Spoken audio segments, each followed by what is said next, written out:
We don't want to. Okay. Now it's done. I think Raquel would say. Raquel.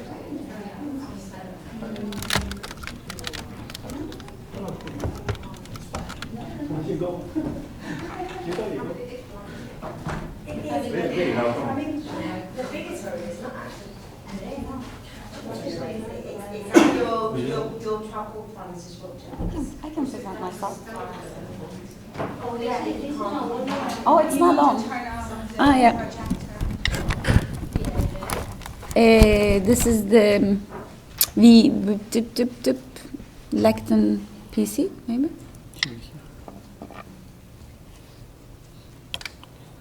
That one?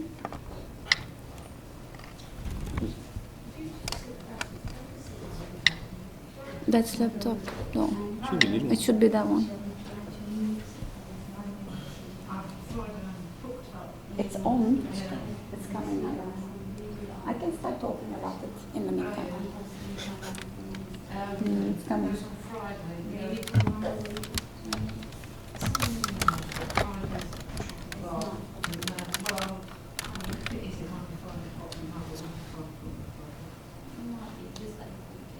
I'll make sure to wrap things up quickly so that we save time. I think so. Yeah.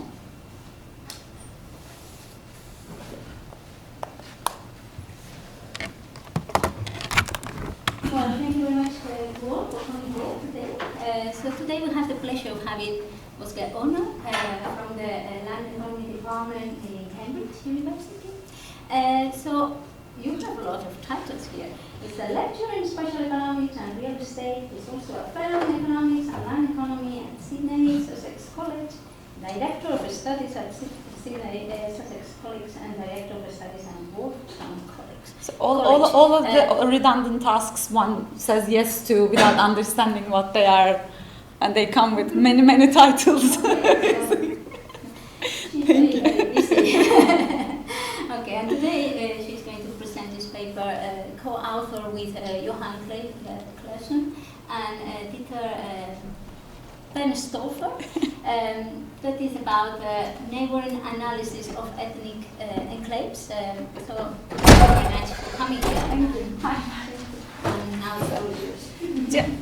Thank you so much for having me here. This is my first time in Birmingham, and I was amazed by how big the campus is. And I had really good lunch also, which is very inviting, I have to say. So this is not going to be my last time in Birmingham for sure.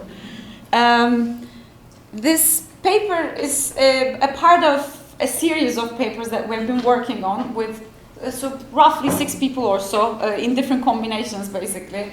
When we asked how ethnic enclaves relate to labor market success of immigrants, it's such a sort of generic, big question that is asked and answered by a very big body of literature. We really didn't hope to be frankly honest, find some interesting angle.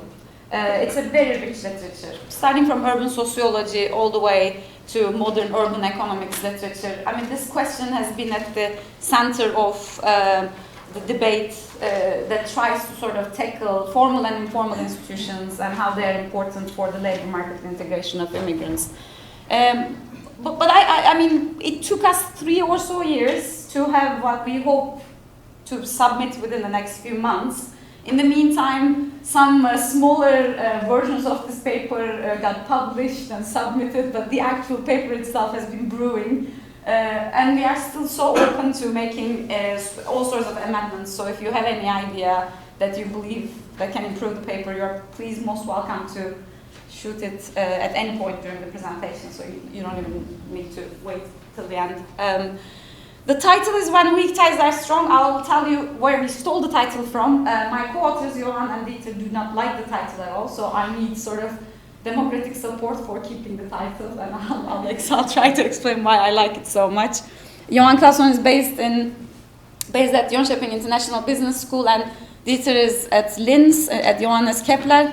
During this process, we all moved and started working in different cities and in different institutions also. And countries also, yeah, exactly.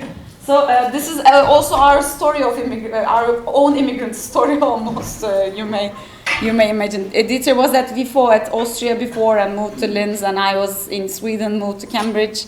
And the paper is with Swedish data to begin with.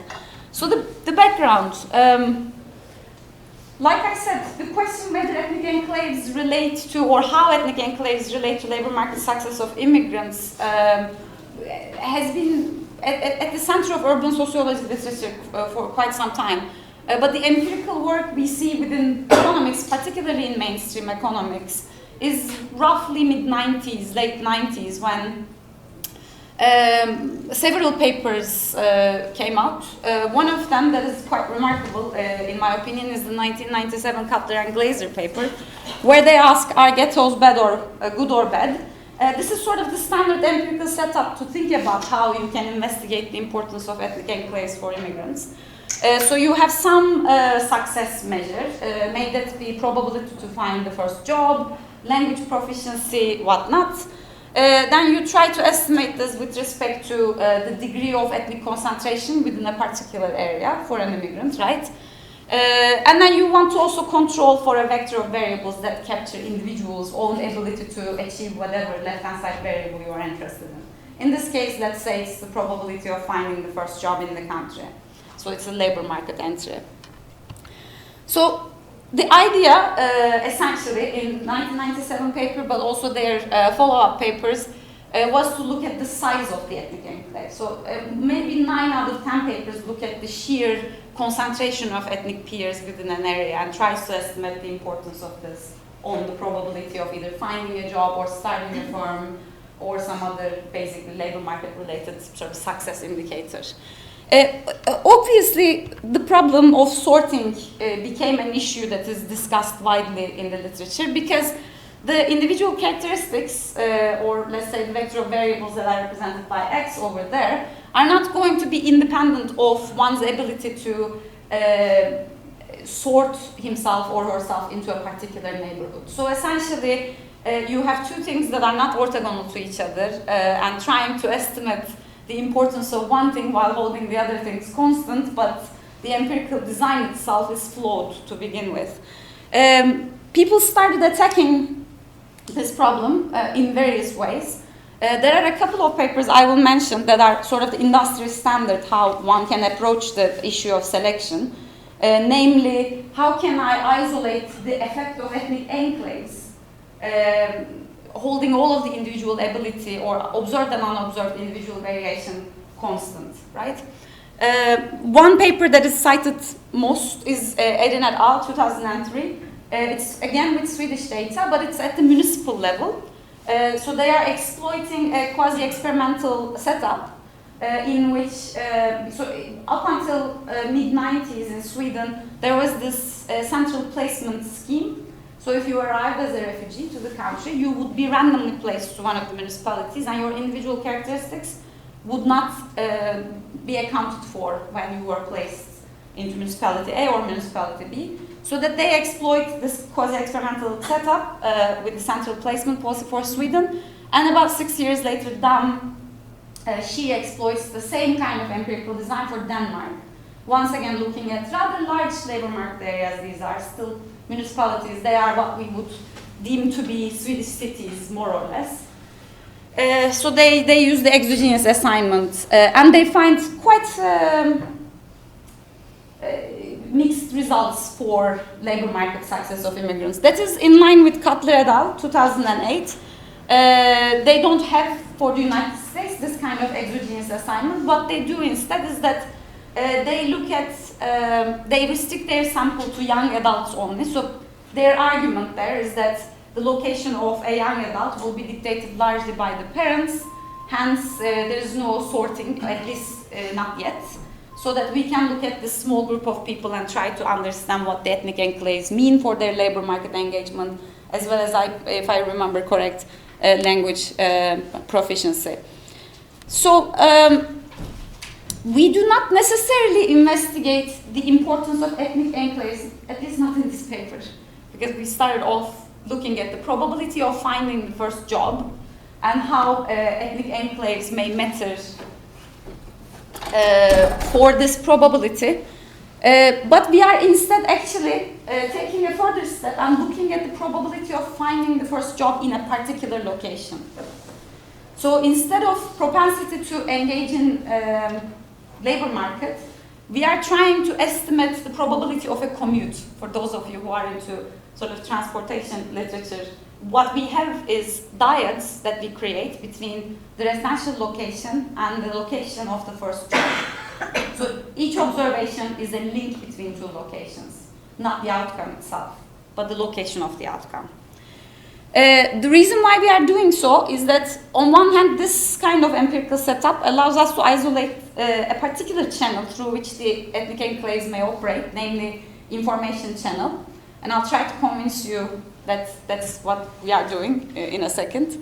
And the second reason is that despite this mountainous body of literature that shows sort of mixed results for how ethnic enclaves may interact with labor market process or labor market integration process, there's very little evidence on why we see the results we see. So the channels are not explored a lot. Even in the most causal setup, like Edin et al. 2003 QG paper, they can sort of isolate the importance of ethnic enclaves on the probability of finding a job, but they're not able to, and they cannot go anywhere beyond speculating why they see the results they see. So that we hope that we are able to somehow isolate some channel and therefore complement the existing research on enclaves. Speaking of channels, we need to clean up the paper a little bit, because the more we talk about social networks, the more we are cornering ourselves to a particular line of literature, and probably we will face different types of reviewers, we also believe. But roughly speaking, in the ethnic enclaves literature, social networks are at the heart of reasons through which an ethnic enclave may facilitate the labor market integration of an immigrant. So social networks, along the line of Bertrand et al. 2000, social networks may affect the individual behavior, and it's discussed through two important channels. One channel is information. So if you have a lot of frictions in the labor market related to access to information, may that be about jobs or application process, whatnot, your network may facilitate you may facilitate the process through which you can get this kind of information, that is increasing your propensity to find your first job. Or it could very well operate through norms too, right? That you have role models. If you are in an ethnic enclave where it is frowned upon to be unemployed, you have greater motivation to seek for alternatives perhaps. And we see this kind of variation across different immigrant groups in the same country that arrive during the same periods. Or norms related to education. If education is praised within an ethnic network, within a social network, it may very well incentivize the individual to attain further education in the receiving country, and therefore perhaps indirectly influence the probability to find a job, right? So social norms, they are direct to the extent that things like work ethics or indirect effects like education and information is, once again, it's the labor market frictions. One thing we are not able to distinguish is whether the information channel works for co-nationals in terms of receiving information about job vacancies. So I'm a Turkish immigrant in Sweden, and you come to the neighborhood from Turkey. Do I inform you about the job vacancy I see around where I work, or do I go and inform a potential employer about your worker's skill? That's something we are not able to distinguish. But these are the two mechanisms through which information frictions can be mitigated through social networks, we argue. So the nice thing that allows us to set up the empirical design we have, I hope, is that norms are location specific. So regardless of the employment status of the peers you have around you, there will always be some norms, some values and virtues that surround you in space, right? These are sticky to the very residential location itself. Whereas the information channel So for me to be able to disseminate an information about the job possibility to you, or sort of pass an information about your worker quality to a potential employer, I need to be engaged with the labor market. I need to have a foot in the labor market myself, which means that there is a dyad, a location dyad, between the workplace and the residential place. So this is exactly the mechanism we are trying to isolate in this empirical analysis, basically. And of course, there are other explanations like lower incentives to acquire host country specific skills like language or spatial mismatch or human capital externalities. These are explored a lot in the literature, but these also are argued very, very intensively to be quite location specific, right? So, the reason why we have the title we have, now I need this part is where I need the support for my beloved title, basically. There are two researchers, Kramers and Skans. Skans is based at Uppsala, and they use Swedish data for something completely different. They looked at the probability of a young graduate to find a job in a particular firm with respect to strong ties. So their title is "When Strong Ties Are Strong." So they look at the probability that I, as a young graduate, will find my first job in the labor market in that place because my mom or dad or somebody that I'm related to has a job. And then they have this almost like a power matrix, basically. So depending on the status of the parent in the job, in the workplace, your entry-level position is directly influenced. So it's not only influencing the probability of a labor market match, but also the quality of the labor market match.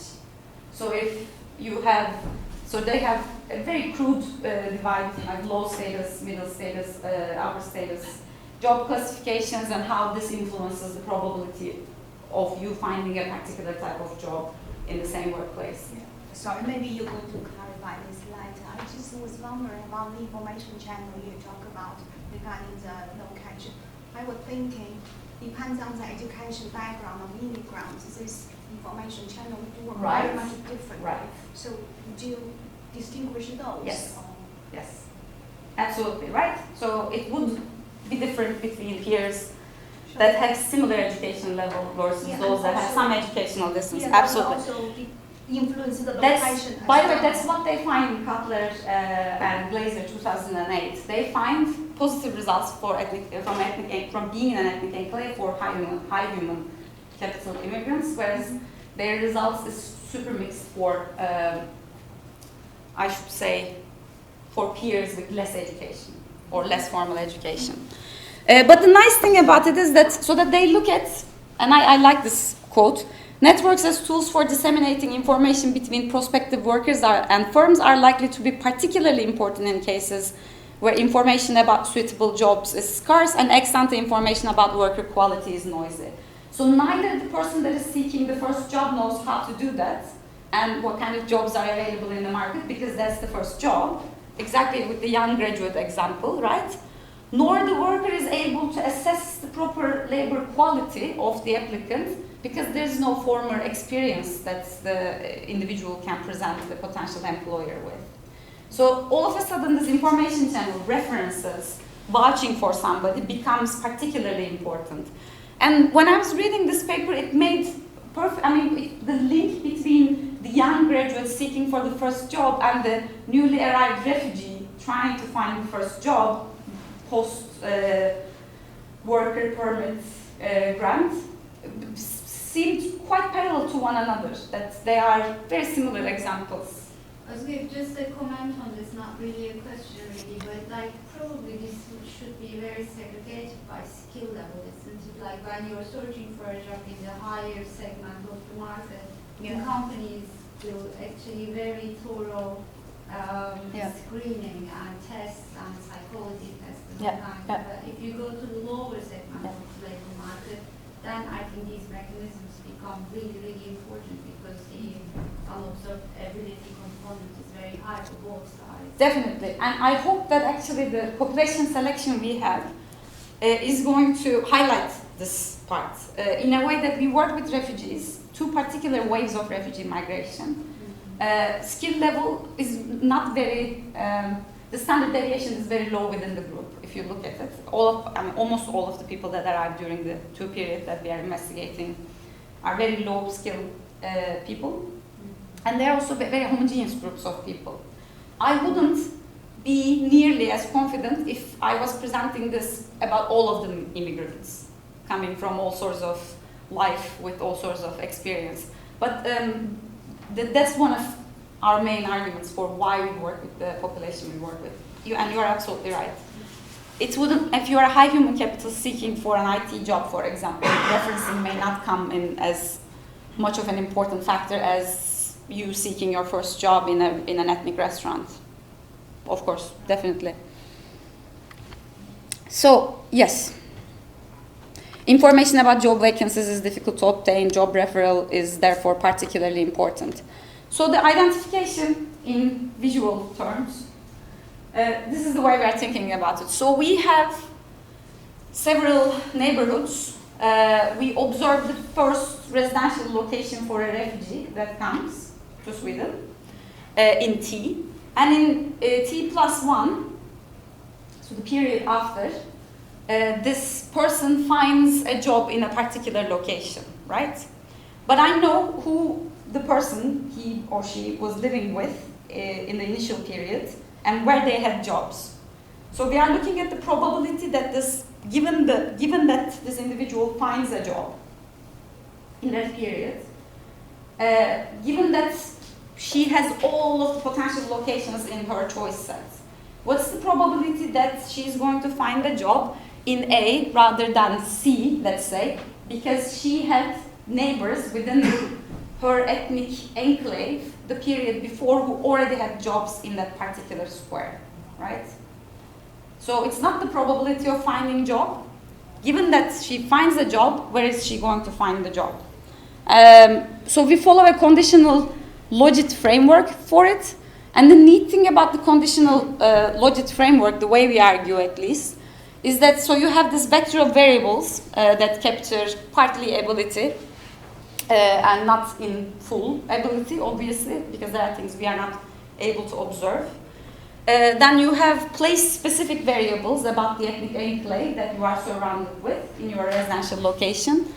And you have this information channel, which depends on not only the residential location you have, but also all of the workplaces that all of your ethnic peers have, right? So if you have a conditional Logit framework, given that the probability to find a job will depend on your individual characteristics, may then be time variant or time invariant, plus whatever residential specific characteristics your ethnic enclave has, such as norms and values and peer effects in way of role models, whatnot. All of these will remain constant in the second stage estimation. So given that this individual finds a job with respect to all of these characteristics, what's the probability that she will find a job in that particular place will then depend on a number of things, one of which is going to be this dyad-specific information channel. So it's not only about the information channel, and we try to control away what other potential reasons that may lead that individual to find a job in that location instead of all other places that is in our choice set. The thing we like about it is that it allows us to isolate one particular mechanism and to a large extent interpret our results causally, but also unlike these experimental or quasi-experimental papers that are out there, most of which are Scandinavian, they have so the external validity of this kind of empirical approach is quite higher. Provided with the data, you can actually replicate this for any country. You do not need some arbitrary policy design that spreads people out randomly and explore what happens with them, because people are not, in general, spread out randomly. Yet, we actually do exploit that as a part of our robustness check. So just keep in mind, but I'll show you the results for it also. The data we use, the famous data we use, I believe Michela was here quite recently, so you may be familiar with the data, It covers all of the individuals in Sweden between 1992 and 2013. And the moment a refugee gets the residence permit, she or he appears in our data also. And that's when they're allowed to work. And prior to that, they are hosted in transitory accommodations. That's not a part of our study at all. And I know there are Italian colleagues that are looking into particularly that period also. For those of you who are interested, you may want to look up. So we are also able to partition. We can put an entire grid over. We can put a grid over the entire Sweden and then partition it into smaller cells, as small as in fact 250 by 250. But in this paper, we are using sort of neighborhood, something that is walkable still, something that resembles with what you would consider to be a neighborhood rather than a block. So we work with 1 kilometer by 1 kilometer grid cells. We have a lot of information on labor market status and income, as well as years of formal education, gender, age, family status, whether there are kids at home or not, all sorts of stuff.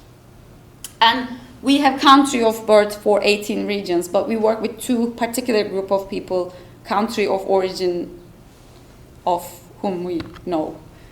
So here's the sample selection, and I think this links back to a little bit what you mentioned.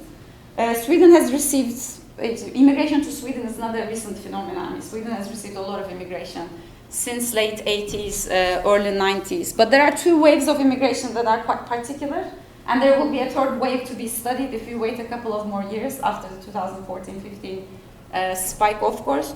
The first one is between 1992 and 1993. Following the Yugoslavian war, we had a lot of Bosnians and Serbians that arrived over a 1-year period. And that's a quite peculiar wave of immigration because post-1993, level of immigration goes back to almost previous levels.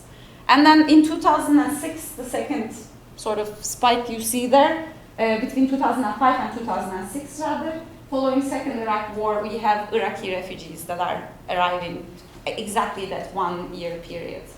So we are very restrictive in our population selection to the end that we have Bosnians, Serbians, and Iraqis in our data that arrived over 1-year periods in through two distinct migration waves. I just want to ask, this diagram also includes the normal immigrants and refugees who obtain. I don't have it here, but we have supplementary material that almost everybody that comes from that region, 99.5% is refugees. I see. So, but do they need to satisfy a certain requirement to get this resident permit to find a job? It will be more Monday to look at the Syrian refugee crisis because in 2014, 2015, in selection criteria, but that not change. With these 2 waves, it's a very homogeneous group of people. If we were to talk about, because if this would be followed through 2014-15, the spike is even further during the Syrian refugee crisis, basically. And that group is far more heterogeneous to the extent that we had, for example, between 2014-15, more Afghan refugees arriving to Sweden during the Syrian refugee wave than at the height of the Afghan refugee crisis. That was before the Syrian civil war. So this country of origin data we have will not be sufficient. We will have to have some additional material for that particular group. But this is standard Iraqi refugee arriving between 2005 and 2006, then the door pretty much closing for that group afterwards. And it's even more clear-cut for the Balkan refugees, Bosnians and Serbians, that arrived between 1992 and 1993. I know some people started working with the 2014-15 data, but we are a little bit cautious with that part, to be frankly honest, for that reason. Here's a very ugly map that shows the local labor market area that we are investigating. So this is the Stockholm functional region. And functional regions in Sweden are built quite smart. They are defined by looking at the intensity of commuting between different municipalities. So beyond the functional regions borders, the probability to commute drops down to 0 nearly. And we actually empirically show that applies to the probability of finding the first job for our population also in our analysis. Here are the variables. We have So here actually things get a little bit interesting. So the Ozge, so what is the average commuting distance in the... beyond 45 minutes, beyond 40 to 45 minutes, the probability attenuates incredibly sharply in Sweden. It's almost zero. It's a little bit okay, I have to be very cautious with that though. It's a little bit different up north because the distances are a little larger. And there we see, for example, one functional region consisting only one municipality. Not because of density. Yeah, exactly. So the physical extent of, and that's the nice thing with working with the geo-coded data a little bit, because if you rely on the administrative borders, for example, and do this kind of analysis for the whole country, north and south becomes very incomparable, where you have a network of cities in the south, whereas municipalities are operating in isolation up north. The dyad-specific variables we have, so we have distance. This is distance between residential and potential workplace location, because obviously your probability to find a job in a particular place will first and foremost depend on how close or further away that place is to you. So we want to knock down that effect to begin with. But you don't have this by time, right? By minimum time. No. We could, definitely. We could do that. It may be interesting to check differences and similarities. Yeah, I mean, I don't want to do like a salami paper, but it will be discussed during another paper, perhaps, looking at the importance of infrastructure or something like that. No, here as crow flies. And since it is within the same local labor market, from some other previous studies, we know that the time distance and the as a crow flies, there correlates something like 0.82, but still it's a legitimate point if you are looking at within city variation. Then we have employees. This is the total number of people living with you who have a job in the potential workplace, regardless of their background, natives and immigrants alike. And then we have the variable of interest, as you may say. This is the employees in that particular place that are living with you from your own ethnocultural group, right? So it may very well be also that the probability of you finding a job over there is because there's a particular industry in that area that favors your ethnic group so much, right? I mean, this is or exactly, something about your group of people that is favored by that particular location. So we also control away a number of things at the workplace level, such as the total number of employment of your ethnic group, regardless of where people live this time in that potential workplace. Is it a Turkish-centric employment center, for example? Then what we are estimating is not necessarily the information channel, but your probability of finding a job in a place that favors your kind of employees, right? So we hope that we knock that down with that variable. We also have total employment, so some places are more vital in terms of employment possibilities than others. So we have the overall employment, as well as we have some centrality that also correlates largely with the industrial distribution or spatial distribution of industries in the local labor market area, namely distance to central business district. So we know how far or close a particular job location, a potential job location is to the central business district of this local labor market area. By the way, I didn't mention this, but one thing that is quite nice about working with geo-coded data is that since these are not relying on arbitrarily defined administrative boundaries, they are standardized in size and they are exogenously assigned.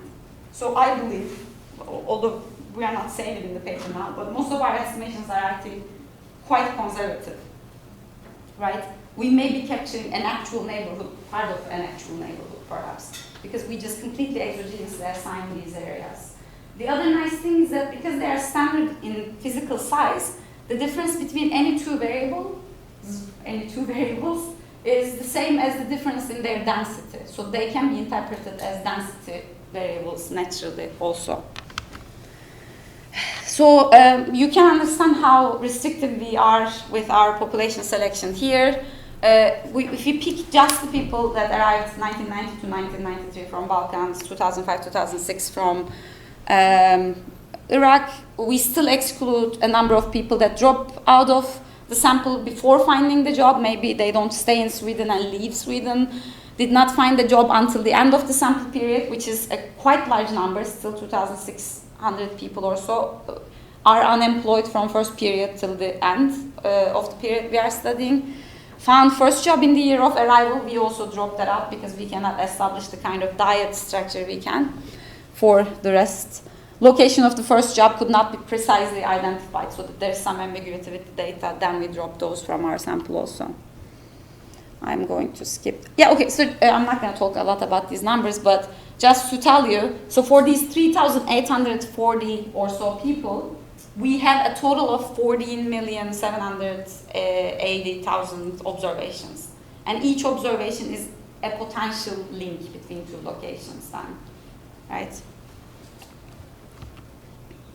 So this is the first conditional logit we have. This is the location of first job for everybody we have in the data. As expected, characteristics of workplace locations, distance to central business district is negatively correlated with the propensity to find your first job in a particular place, since the central locations have more industrial vitality. The total employment has some positive probability, or has some positive effect on the probability, but not dramatically high. And then we do not have the variable of interest in this specification yet. But then we start introducing our ethnic enclave and ethnic enclave related variables. In the second specification, you see that the total number of employees from your neighborhood who have a job in this potential workplace still has a positive effect on your probability to find a job. This is everybody, natives and immigrants alike, all immigrants also, not only those that are from your own group. So anybody that you live around who has a job in that particular potential location increases your probability to find a job there altogether. But what is really interesting is that when we look at this dyad variable, for the immigrant group alone, it is about 5-fold stronger of an effect we see. So you do learn from people around you, all right, but you, I don't want to say this, but I'm going to say it anyway, but you perhaps learn 5 times more from people like you. So this is the kind of information channel we think we prove. And the interesting part of the story is that this is controlling for the total employment of that immigrant group in that potential workplace. So this is an additional effect on all of these probabilities that could be captured by looking at the workplace characteristics.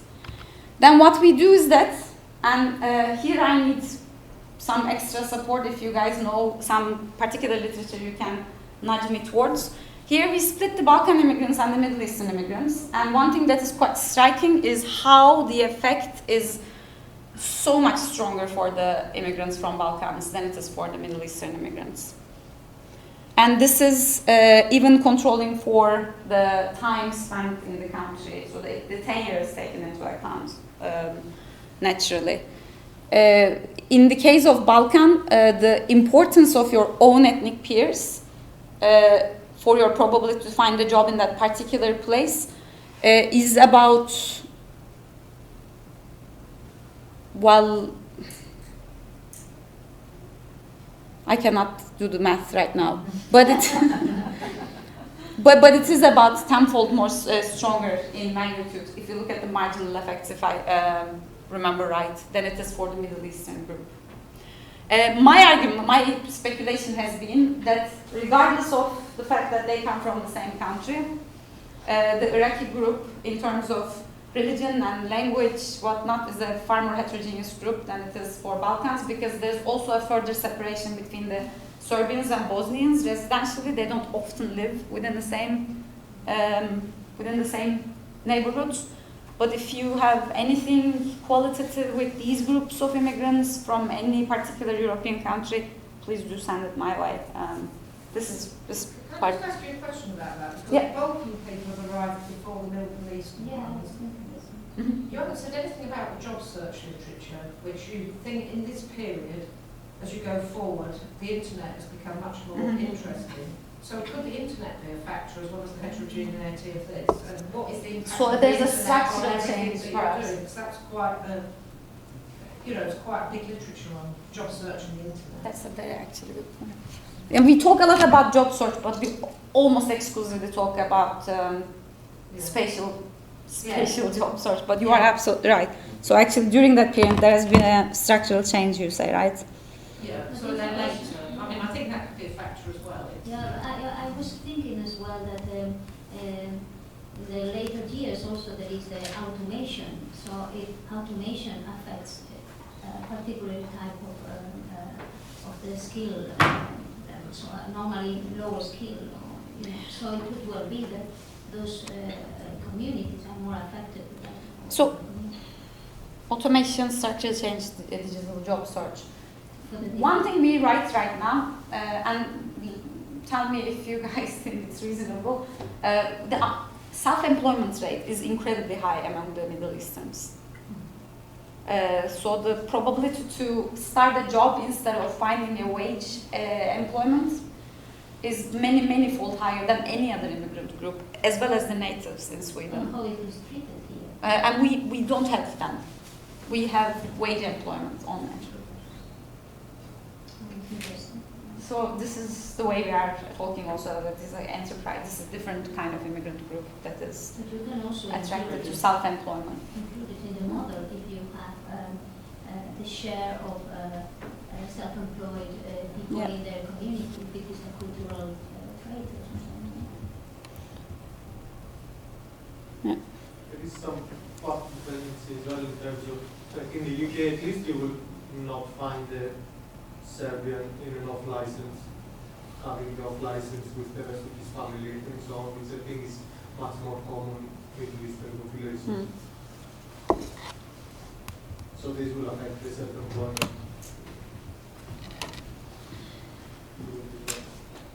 Yeah. So these are going to be incredibly helpful. Thank you. But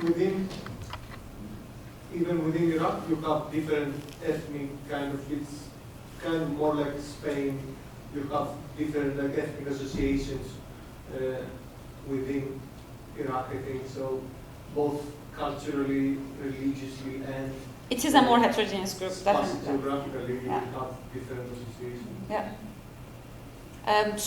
As far as our crude arguments go so far, we have this heterogeneity and self-employment rates as potential mechanisms, but structural changes are very valid points. We can even throw in some descriptives around it.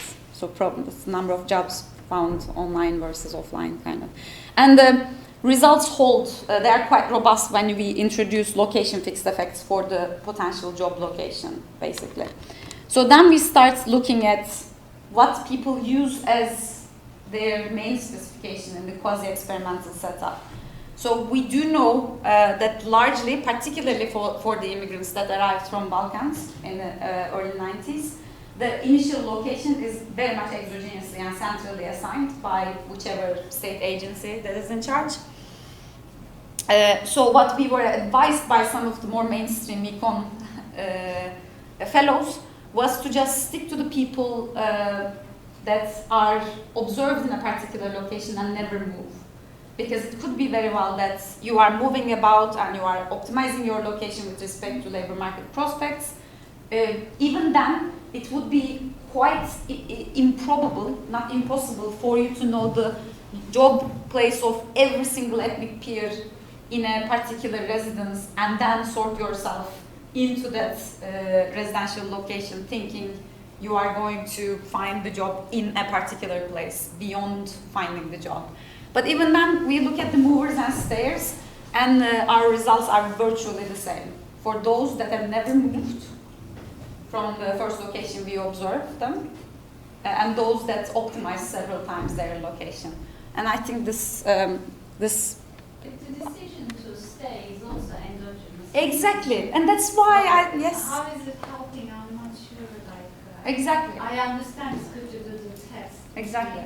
But I mean, in their way, you only select yourself by action. In that line of literature, I mean, Edina, if you read through, right now I cannot even. I mean, it's a neat QG paper, right? But the way they talk about self-selection is as if the choice to remain in a place is not endogenous. You are assigned to a place. Oh well, you're gonna stay there for the rest of your life if you're because. assigned to center of Stockholm, probably you're less likely to know. Yeah. if your job opportunities are But I mean, selection works either. That's exact. I mean, that's yes.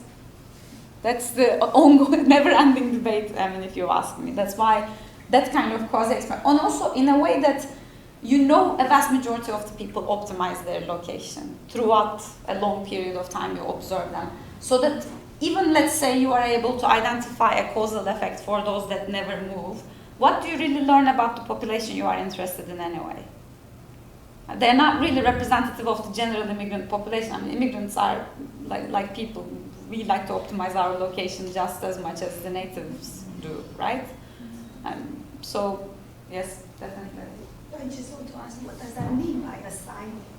Does that mean that they are given a house to live in? Do they need to pay the rent? Yes. Do they need to pay the rent? You get what we call a bidrag, so that you get state subsidy to live in a particular place that you are appointed to. If they move, they will lose that. Say If they move, they will lose that. yes, so that's the kind of self-selection that they want to control for. But if you want to stick to it and opt out of the opt out of optimization, you are self-selecting to remain in the same way, right? So that's what we were talking So is about. there a time restriction how long they have to live in those subsidized? There's a certain wage threshold. I see. We tested for wage thresholds also in the paper. We also do other robustness tests. I'm wrapping it up. 1 more minute. I'm sorry. Independence of irrelevant alternatives. We look at our choice sets by restricting it to 40, 30, and 20 kilometer distances. Of course, when we do so, or chosen and non-chosen alternatives, the magnitude remains rather robust, but it's the statistical significance that changes because you are just losing so much observation doing so. Then we look at subsamples. We look at different levels of education, going back to our first question all the way. The parameter is positive for all 3 subgroups, so the number of people working in that particular location from your ethnic peers in your residence. But the significant, for all 3 subgroups, but significant for low and high education group only. So you benefit particularly from this channel if you are at either of the tail of the extremes, it seems. Only individuals in neighborhoods with share of immigrant group above 1% or 10% we look at. Also, is there a threshold of an ethnic enclave for this kind of effect to kick in? And we see that the effect gets smaller as we restrict the number of places with respect to the degree of concentration. But the size remains the same. And the loss in significance is largely due to the loss in degrees of freedom, basically. So yeah, we find robust and positive dyad effects for co-nationals on workplace location. If we look at this in terms of the size, so the co-national commuters between 2 locations increases by 1 probability scaled, then that's roughly 2% higher likelihood that you will end up there instead of thousands of other locations. And this is particularly strong for the Balkan immigrants, up to 22% compared to Middle Eastern immigrants, less than 2%. Yeah, that's it. I have so many more robustness tests, but I'll stop here. Thank you so much for listening. And sorry for talking too fast. I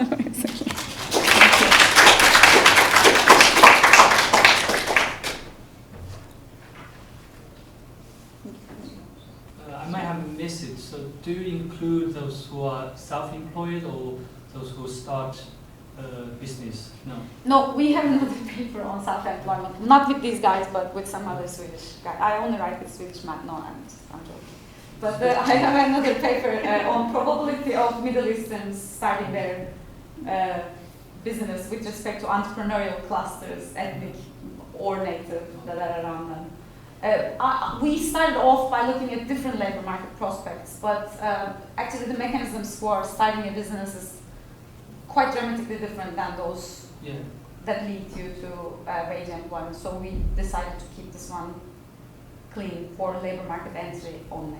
Yeah, because there's a large literature basically on how communities they can pool resources together, maybe and fund one member of the community to start a business, and maybe this business will start to employ others from the same community. I'm not sure, maybe. One thing that really was uncomfortable for me in terms of keeping self-employed was that then we need to control for so many things related to demand in vicinity. And demand extends, spatially speaking, in different directions and in different scales with respect to different industries in which you may start a business. So it became a really, it's a completely different question all of a sudden. So that's why it is like this. Thank you, Ozge. Lovely. I really like your analysis. I have one question. I don't know if in this data you will be able to identify kinship within the immigrants. Not this one. We just applied for a new data in which we can see married couples. Okay. But that's about it. That's as good as it gets. Do you happen to know if a certain mechanism government implemented functions for family members, so all family members will be sent to the same locations? Under legal marriage, it did up until 2014-15. Then, despite the commotion around the law, they started allowing other forms of marriage also to be taken into consideration. But those people are not in our data. Let's say uncle, aunt, yeah, no. And okay. Actually, that's a very good point. So we talk a little bit about this in the paper too. There is no significant Balkan immigrant clusters before 1992, and there's hardly any significant Middle Eastern ethnic clusters before 2006. So that also gives us a little bit room to breathe. That's why it's going to be so much more difficult with the Syrian population if we are to study it, I think. Well, thank you very much for this very nice presentation. I have a couple of comments and then two suggestions for future things like to do. The first one is, you said you were controlling for sector concentration, right? For kind of industry where they are working in the... Because that's for we me, don't have them here, but we started introducing location quotients for this and that. The problem is those correlate so much with distance to central business districts. Because for me, maybe the difference between the Balkan and the Middle East is that the Balkan are more concentrated in a particular sector. That would be one thing. Then also the internet and the automation, the structural change. That would be one of the things. I don't know if you can. I know I sound stupid, but I really didn't think about like jobs, online job search having a potential influence. That's a very legitimate point. It's kind of quite an interesting point about how do people search for jobs, and I know about that because I did some work in the UK looking at how it sort of changed and who used it and in what way and etc. And it's also quite useful if you can look at that data. We get it from the labour force survey as to what methods do people use. So there's that aspect, but there's also the other aspect of what recruitment methods do employers use. So on one side, the internet is a job search channel for the people, but there's also the other way around. Is it? I could say, I've got this little job, Charlotte. You're nice and handy. I'll let you do it. So I know you're very good and you do a really nice job. But then if it was a more, if it was could have gone for longer and I wanted a specific expertise, my recruitment method would be different. So I think it's just that it's kind of placing what you've got there in a broader context. That's what I'm suggesting. And the internet just sort of, but as soon as you started talking, I thought the internet. And then I could do it. And also, it's something that I believe I should be able to find very neat descriptive statistics for quite easily. even if it's for an appendix. I absolutely agree that that's worth checking, but you said that this is generally a very low skill group of people. So I think that maybe the importance of that channel won't be that big. No, I mean, it's the only difference I would make, if I am to make one, is that we are not looking at the probability of finding the first job. We are looking at the probability of finding a job in a particular place. So I don't know if adding a year fixed effect would help. say? A year fixed effect, because you have Balkan, the Balkan We do have year fixed refugees, effect already. so if there's a controls it. structural change, it should be kept. But Yeah. still, I mean, it's worth bringing up. 10 years difference kind of a between one and the other way people come. So. I mean, would the online search enable you to find the jobs in particular places? Or like would that correlate with the variable of interest? I need to think about it, but it's definitely. Yeah, it depends who you are. I think it would. It's that what you've got now is, I mean, years ago you would do it just on sort of word of mouth. Word of mouth still retains its importance, but there's just so many other ways to get a job now. And it's also about how the whole issue of social media more generally, it's not just job boards on the internet, but we did some work on low skilled migrants in the UK, and there, you know, how you can get hot links by, oh, I'm going to send, I found out about this, there's a really good job for you, Sharon, and it's in Milton Keynes, but it's been really suit you, and I'm going to email that. So that's the So it's hot links as well. but You it are might right. not be- You are right. you You are right. can be- You are right. It's just more, there's just more opportunity. You are right. I may be unemployed. It's the location-specific aspects we are talking about, right? You may be another unemployed peer who is having sort of a So job you can do search, it- who you can may do it pass. from a distance, you see. Yeah. Then a little bit related to this is that maybe different generations like behave in a different way. And that for me is like kind of introducing another individual characteristic that would be the age of birth. So maybe young people is more inclined to use internet. Yeah. Maybe older people that was Split it by cohorts. Yeah, something like that. Yeah. I don't think we do that Or now. something like that. And they can maybe have a difference also on That's- how they behave and if they move or not. Probably younger people is more inclined to move. We could show some material on job search, online job search, and then do the cohorts. Yeah. And then just a couple of ideas for the future. A kind of defensive thing, checking if the neighborhoods where the refugees are settling are better than before they move, or compare it to another neighborhoods that are similar. But they As another similar paper, you refugees. mean? Yes, a different paper. And even a different one, having kind of a regional comparison, so not just Stockholm, but you probably think about it. Because what I was thinking when you were talking about is that the period that you're having. Well, you said that this was something that you can extrapolate to other countries and other experiences in Europe.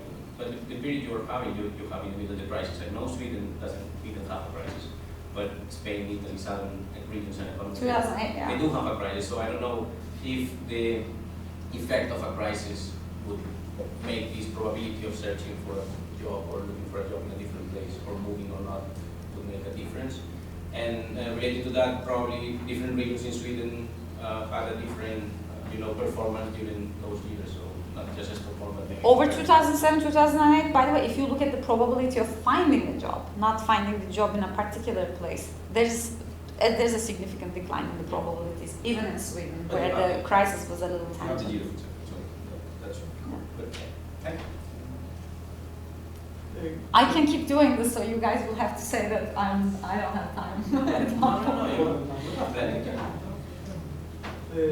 I was wondering if you have information on the ownership of the businesses they go to work in, whether this has an effect or not. And then also, how long do they have to stay in the area they are randomly allocated to? And then I kept thinking that this is a very similar story to the Czech migration story, right? Like you have someone that moves in a place, and then you have people from the same place, either family members or people he knows or they know, to move over as well. So it's kind of, it draws a lot of parallelisms, I think, with this Not using the same terminology like chain migration, but Gordon Mulligan suggested that we actually do a follow-up analysis for looking at the probability of changing the residential location after finding the first job, so that you may have your second, third, fourth, whatever location, residential location, to be dependent on your labor market prospects. Likewise, definitely. We don't do anything about what happens after. We